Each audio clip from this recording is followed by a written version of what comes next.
Quiero que por un momento imaginen que van en un viaje a ese lugar favorito que todos les gustaría ir. Imagínense ese lugar al cual quieren ir. Y es un día soleado, van conduciendo y es un día soleado, espectacular, hermoso. Las montañas verdes, el aire fresco, pero es un camino que nunca hemos transitado y es bastante peligroso. Y hay muchas señalizaciones en medio de la carretera por lo peligrosa que es, como por ejemplo, manténgase en su carril derecho o no se desvíe, ya que solía haber muchos abismos, y en las curvas reduzca la velocidad. Bueno, los mandamientos del Señor son esas señales que nos guardan de este camino que tiene muchos abismos. Y no son señales simplemente para quitarnos la libertad, para limitarnos, sino porque es lo mejor para nosotros, que es para protegernos. Dios nos da esos mandamientos no para cortarnos las alas, sino para evitarnos caer en abismos espirituales, emocionales y relacionales. Al igual que esos mandamientos que vamos a tratar el día de hoy, fueron los anteriores, con la intención de tener una mejor vida. Como todo buen padre que siempre está ahí y que quiere lo mejor para sus hijos. Como decía el pastor, estamos en la serie de los mandamientos y a mí me corresponde el séptimo y el octavo. Nos podemos ubicar, por favor, en Éxodo, capítulo 20, versículos 14 y 15. Séptimo mandamiento, Éxodo 20, 14. Dice así: no cometerás adulterio o no adulterarás. Para nuestro tiempo, esto lo conocemos de una manera, aunque este mandamiento en su contexto arroja otra característica un poco diferente a la que conocemos nosotros hoy. Entonces, desarrollemos este primer mandamiento. No, todos sabemos qué significa no, una negación simple. No es que bajo ninguna circunstancia, bajo ningún motivo, se va a cumplir la otra función. Y adulterar es la violación del pacto matrimonial al tener relaciones sexuales con alguien que no es el cónyuge. Por ejemplo, alguien que está casado y tiene su esposa y tiene relaciones sexuales con alguien que no sea ella. Pero, ¿cuál es el contexto de este mandamiento? Ya que tiene otra implicación en su contexto, un poco diferente. Y es que, primero, hay que recordar que es una sociedad en ese tiempo que practica la poligamia, de tener varias esposas y hasta concubinas. Lo podemos ver como David, como Salomón, que tuvieron varias esposas. Así que podemos examinar que como tal no protege la ética sexual, sino que era más que todo para proteger el nombre del marido. ¿Qué significa esto? Recordemos que era muy importante la descendencia. Entonces, este mandamiento era como asegurarle al padre que los hijos que iba a tener sí iban a ser sus hijos, y que su descendencia sí iba a ser su descendencia, y que su primogénito iba a ser su primogénito, ya que la mujer en ese tiempo era considerada una extensión del hombre. ¿Qué significa eso?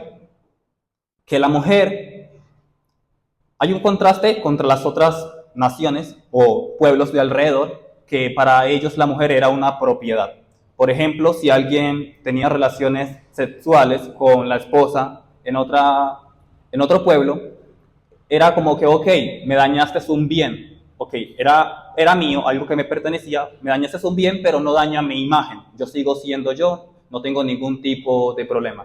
Mientras que en el pueblo de Israel, si alguien se acostaba con la mujer del hombre, era la extensión del hombre, o sea que le dañaba la imagen al hombre, era como una deshonra para él. Y obviamente la seguridad de que su hijo iba a ser su hijo era un poco difícil, ya que nadie se lo aseguraba, ¿cierto? Así que el hombre también adulteraba. Normalmente la mujer era considerada la extensión, así que la mujer por ningún motivo podía estar con otra persona porque era la esposa de él, pero el hombre podía tener relaciones con otra mujer, siempre y cuando no estuviera casada, porque si estaba casada, fuera adulterio. Entonces esto protegía como tal el matrimonio. Recordemos que la sociedad, lo que define una sociedad y el primer núcleo de la sociedad es la familia. Así que se garantizaba que la familia estuviera segura. ¿Por qué creen que hoy en día atacan tanto a la familia? ¿Por qué creen que quieren confundir a cada miembro de la familia? Que ni siquiera saben qué es. Perdón por la expresión, pero entre más idiotizados nos tenga, les conviene. Porque mientras que ellos hacen lo que quieren por acá arriba, nosotros nos distraemos con definiendo qué sexo somos. Así que ese era el contexto, era una sociedad así. Cualquier persona que se intrometiera en el matrimonio tenía que morir apedreada.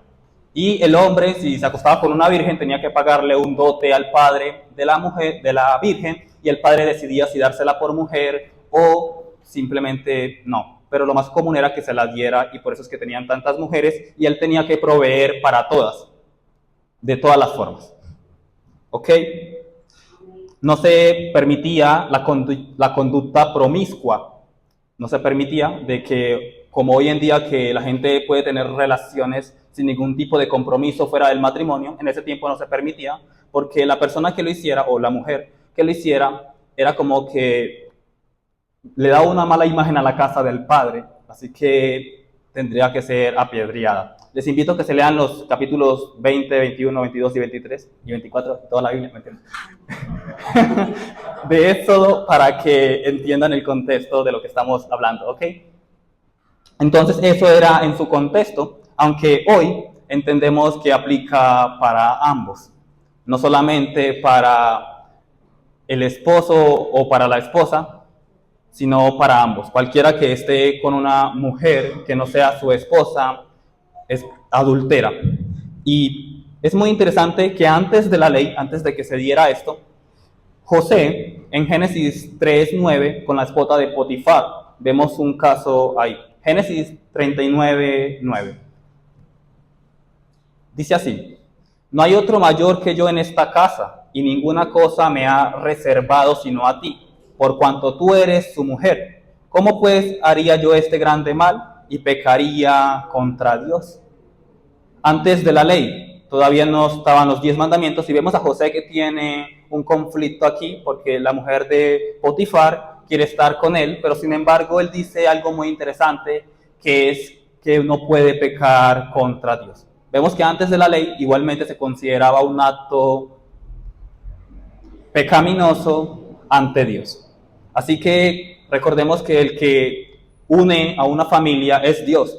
Así que cada vez que adulteramos, cada vez que no le somos infiel a nuestra pareja, también le somos infiel a Dios, ya que Él es el que une ese pacto.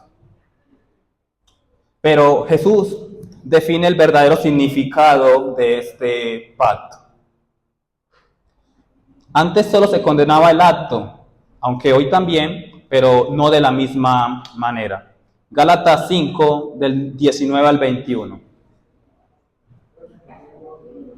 Gálatas 5, del 19 al 21, dice: y manifiestas son las obras de la carne, que son adulterio, fornicación, inmundicia, lascivia, idolatría, hechicerías, envidias, homicidios, borracheras, orgías y cosas semejantes a estas, acerca de las cuales os amonesto, como ya os lo he dicho antes, que los que practican tales cosas no heredarán el reino de Dios.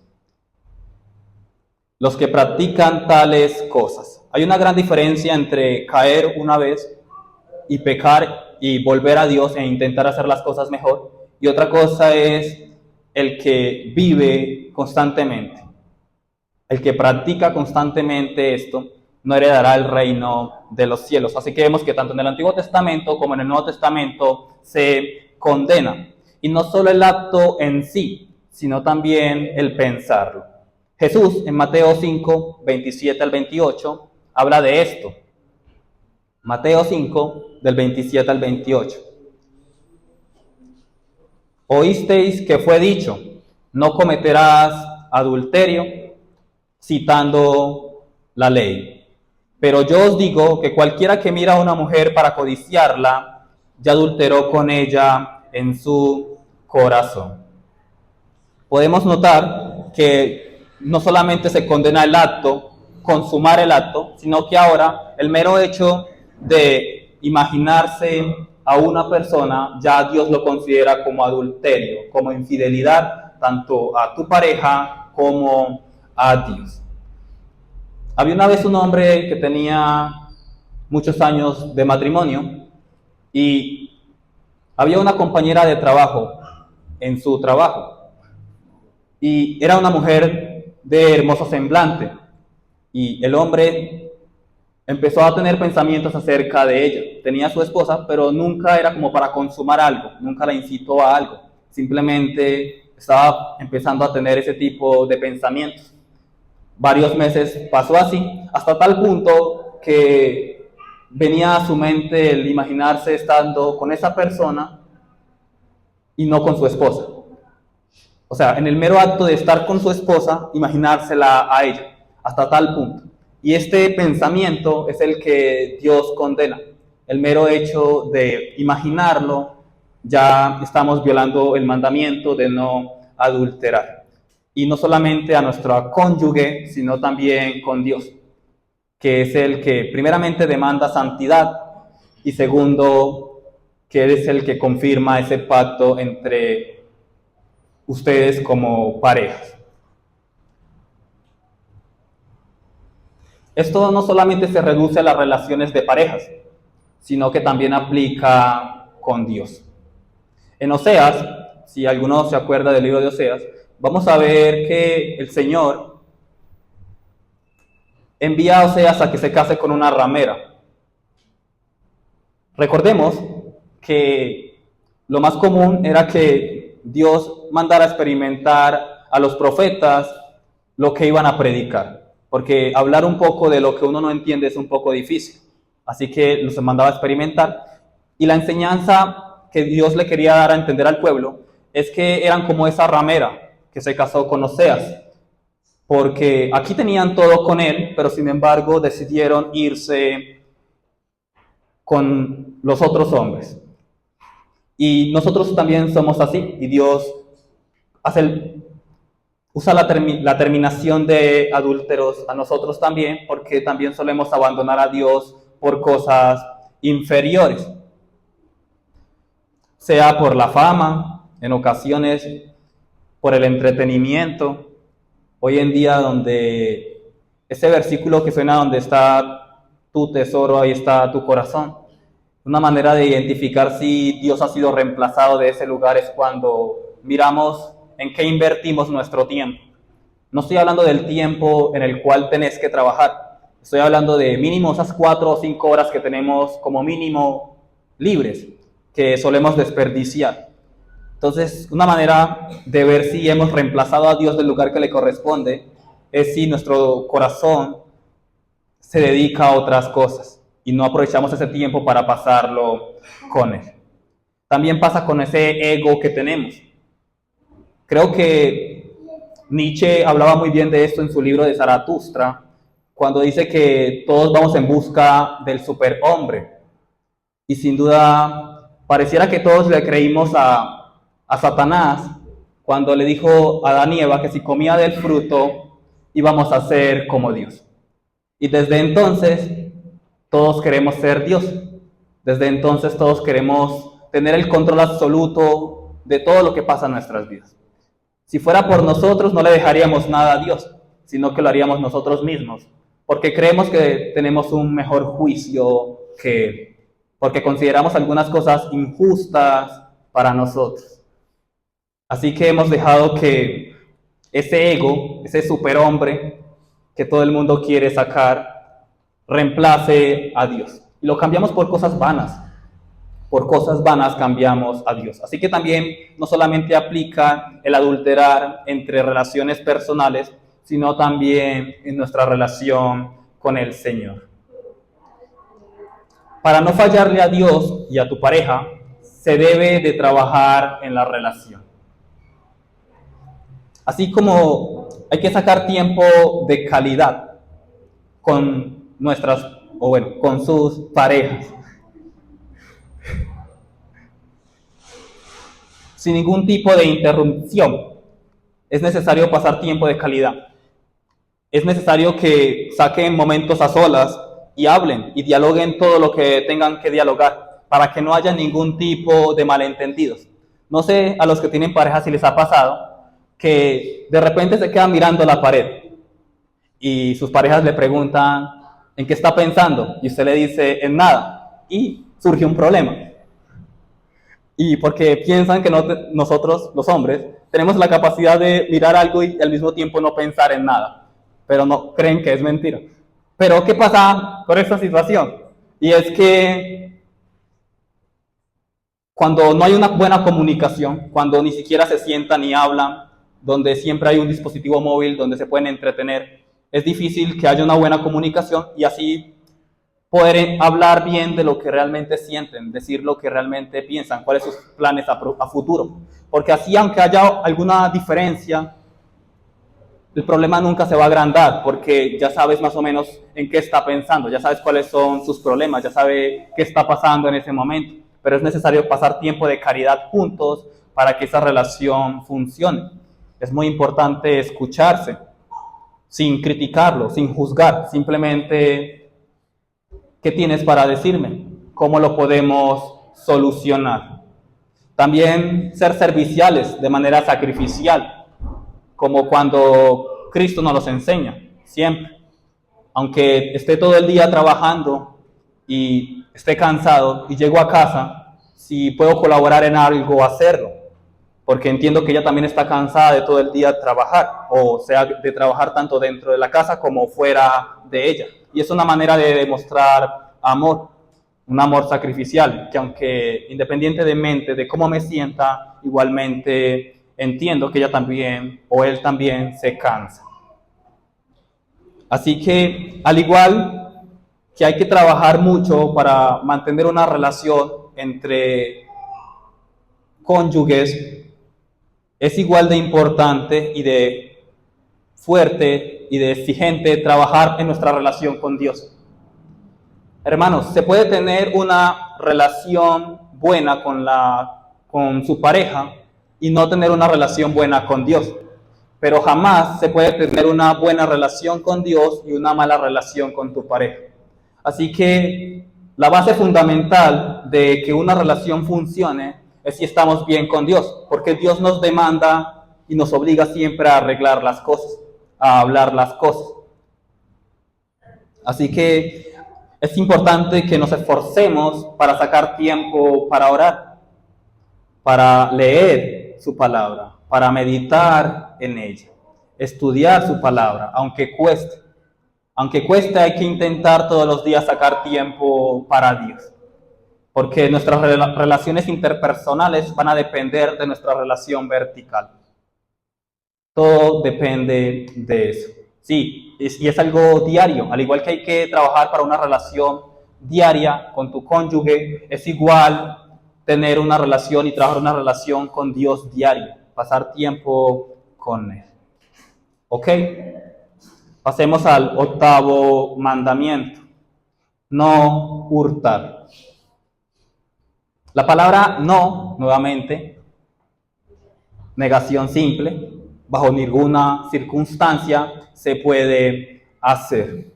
Y hurtar, en el idioma original, es robar, por implicación, engañar. El verbo hebreo utilizado en el 8º mandamiento se refiere al acto de hurtar o robar la propiedad de alguien. Eso era en su contexto, aunque no solamente se limita a lo material o a lo tangible, sino también a lo intangible. Un ejemplo de esto se encuentra en Deuteronomio 24:7.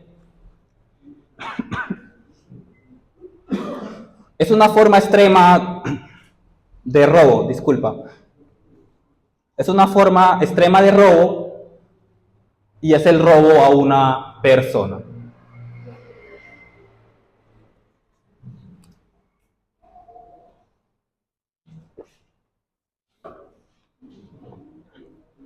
Dice así: cuando fuera hallado alguno que hubiera hurtado a uno de sus hermanos los hijos de Israel y le hubiera esclavizado o le hubiera vendido, morirá el tal ladrón y quitarás el mal de en medio de ti. Cualquier persona que robara algo estaba destinada a la muerte. Ya lo vemos en el texto que acabamos de leer. Pero esto solamente no implica el robar algo. Vemos que se está robando a una persona, pero tiene diferentes implicaciones. ¿Por qué? Porque está privando a esta persona de su dignidad, de su autoestima, de su libertad y de sus derechos. Así que vemos que el no robar también implica cosas intangibles. Por ejemplo, no sé si muchos se acuerdan o saben de la famosa bebida Red Bull. Todos sabemos cuál es. Y no se acuerdan de un famoso comercial que decía Red Bull te da alas. ¿Se acuerdan? No sé quién se acuerda de ese comercial. Y se preguntarán por qué ya no hemos escuchado más acerca de ese comercial. Bueno, lo que pasa es que Red Bull fue denunciado por publicidad engañosa. Sí, obviamente en nuestro sano juicio cabal, no pensaríamos que alguien normal hiciera una denuncia porque iba a esperar que le salieran alas. Pues no, cierto, alguien en su sano juicio no haría una denuncia por eso. Pero este hombre llevaba 10 años consumiendo acerca de Red Bull y vio que no tenía ningún tipo de evolución. No veía ningún síntoma de que le estuvieran saliendo alas, no veía que su coeficiente intelectual estaba creciendo y seguía igual de obeso. Así que, obviamente, se tomó la tarea de denunciar a Red Bull.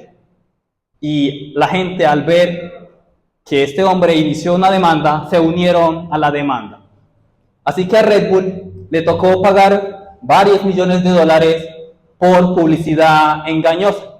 Aunque parece una tontería, sigue violando la ley de Dios, porque está privando a la persona de algo que se merece, que es la verdad, o simplemente de proponerle algo que realmente no va a conseguir.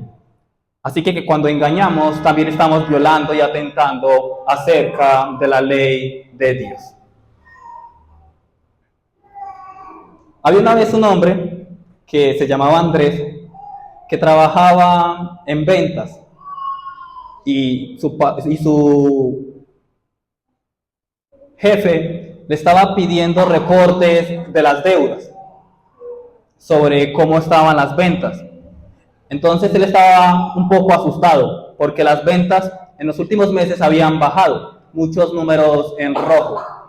Así que él se le ocurrió una brillante idea, que fue omitir información. Entonces simplemente enfatizó acerca de los productos que estaban muy bien en la venta, pero no hizo reporte acerca de los números negativos. Así que cuando fue y le entregó el reporte a su jefe, el jefe lo felicitó. Ah, súper bien, muy bien, felicitaciones, muy bien.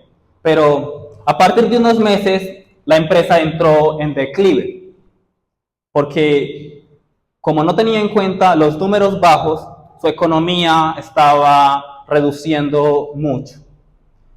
Por culpa de Andrés, en omitir información, la empresa entró en bancarrota. Y ahí podemos aprender que el mero hecho de omitir información es igual de grave que engañar. Puede causar el mismo daño que engañar. Y es una violación ante la ley del Señor. Igual pasa cuando hablamos mal de alguien y dañamos su reputación. No estamos respetando el derecho que tiene de ella misma darse a presentar, sino que dañar su imagen también hace parte de robar algo que nos pertenece, que es hablar por otra persona. Y también pasa con el tiempo.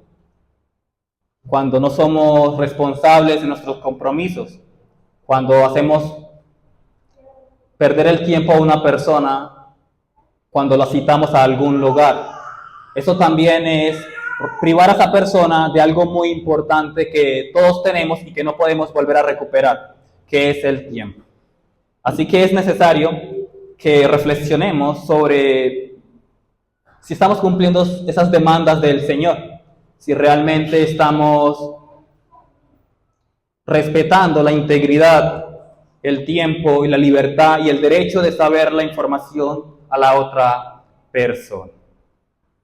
Se está robando algo intangible, pero al igual es igualmente de valioso que cualquier cosa de valor que podamos poseer.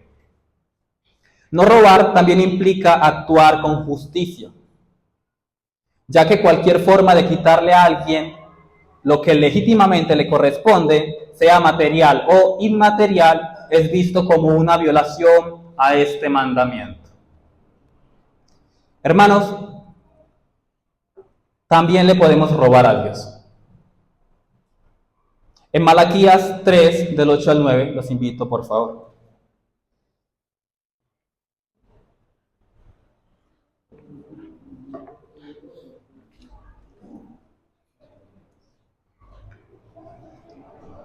Dice así: ¿robará el hombre a Dios? Pues vosotros me habéis robado. Y dijisteis: ¿en qué hemos robado? En vuestros diezmos y ofrendas.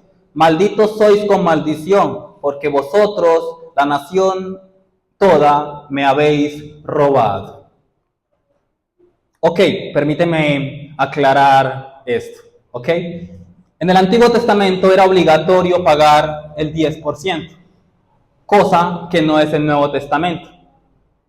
Pero ellos estaban obligados a pagar el 10%, tanto a los levitas, porque recordemos que ellos no tuvieron posesión terrenal, sino que Dios le dice que su posesión sería él mismo, así que vivirían de lo que hacían, de su trabajo sacerdotal. Así que el primer 10% se iba para los levitas, y otro 10%, porque no solamente pagaban un 10% en total, sino que estamos hablando de un 23.3% que pagaban los israelitas de manera obligatoria.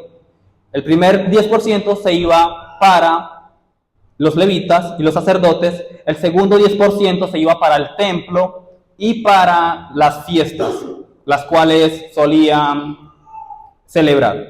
Y el otro 10% era cada 3 años, que era para las personas pobres, para los que no tenían recursos. Estamos hablando de un 23.3% aproximadamente, de manera obligatoria. ¿Ok? Pero recordemos que en el Nuevo Testamento no es obligación pagar un diezmo. Pero recordemos que la ley, la gracia, siempre exige más que la ley. Así como antes solamente Dios pedía un día de reposo, hoy no pide un día de reposo, hoy pide todos los días de nuestras vidas. Y nos invita en el Nuevo Testamento a dar con generosidad.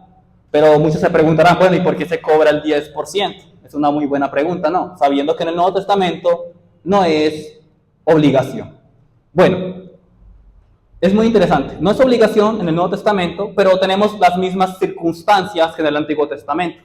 Por ejemplo, no tenemos sacerdotes ni levitas, pero tenemos un pastor, el cual merece un sueldo por su trabajo. Así que el 10% se lo merece, en ese caso, el pastor. Segundo, el templo, o la iglesia como la llamamos hoy. Los mismos gastos, la misma implicación. Arriendo, servicios, sostenimiento, eventos que solemos hacer.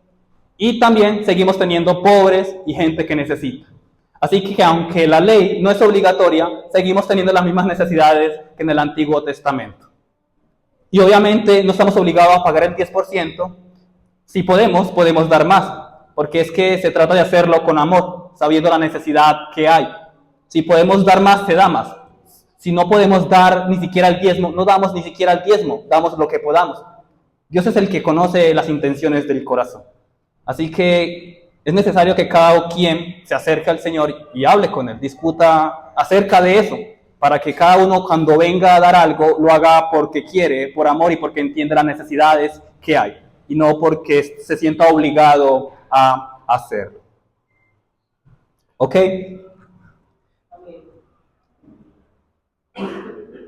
También, al no entregarnos en obediencia y servicio con nuestros dones y talentos, le robamos a Dios. ¿Para qué fueron dados los dones? Para edificación de la iglesia, para el servicio. Así que todos, por lo menos, mínimo tenemos un don, por lo mínimo. Y muchos se preguntarán, yo no sé cuál es.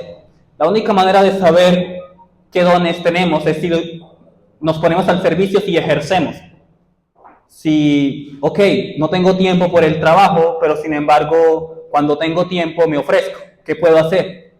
Quizás no siempre, pero sí de vez en cuando. Y es necesario que no robemos a Dios con lo que Él nos ha dado, con sus dones y con los talentos que ha depositado en nosotros. Primera de Corintios 6:20 dice: porque habéis sido comprados por precio. Glorificad pues a Dios en vuestro cuerpo y en vuestro espíritu, los cuales son de Dios. Fuimos comprados por Dios, y no a un precio muy bajo, sino con su sangre. Así que no solamente estamos obligados a trabajar para Dios, porque Él murió por nosotros, sino que primero porque nos creó. Así que por derecho de autor le pertenecemos y tenemos que vivir para Él. Y segundo, porque además de eso, volvió y nos compró. O sea, ¿cómo comprar algo que ya me pertenece? Poco irónico, ¿no? Y ni así le queremos dar de lo que tenemos a Él. Así que tenemos que meditar de qué maneras estamos robando a Dios, con nuestra manera de comportarnos y con los dones y talentos que Él nos dio. En cualquier cosa podemos ayudar, así sea moviendo una silla. Pero eso es servirle al Señor. Amén. Efesios 4:28.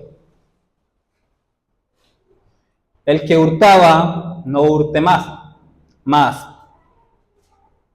sino trabaje haciendo con sus manos lo que es bueno, para que tenga que compartir con el que padece necesidad. Es necesario evaluar de qué manera estamos haciendo las cosas y de qué manera estamos robando a Dios, sea cambiándole el lugar que le corresponde, que debe ser el primero en nuestras vidas, y dedicarle el tiempo que se merece, al igual que con los dones y talentos que nos ha regalado. En conclusión, algunas preguntitas. ¿Le estamos siendo fiel a Dios como le corresponde? ¿Le estamos siendo fiel a nuestra pareja?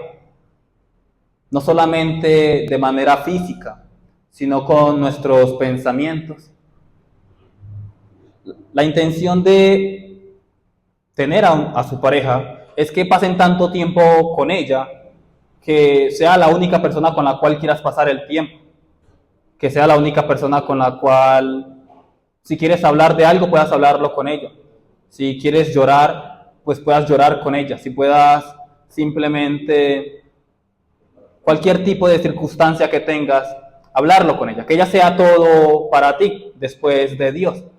Que sea la persona con la cual puedas discutir cualquier situación. Y que a la hora de tener cualquier temor o cualquier deseo malintencionado con otra persona, lo puedas remitir a ella. Que ames tanto sus virtudes como sus defectos. Y que te enamores de eso. Que sea algo particular. Que esa persona sea algo especial para ti, diferente. Y que te enamores siempre y cada vez más de eso. ¿Ocupa Dios el lugar que le corresponde? ¿Está ocupando Dios el lugar que le corresponde? ¿En qué invertimos nuestro tiempo? Ahí podemos ver un examen de realmente quién ocupa ese puesto, ya que una manera de realmente ver si realmente Dios es de nuestro interés es si le invertimos tiempo. Estamos privando a las personas de algo que se merecen y les pertenece. Estamos siendo honestos en cada área de nuestras vidas, tanto con Dios, tanto con las personas que relacionamos. Estamos respetando su tiempo, estamos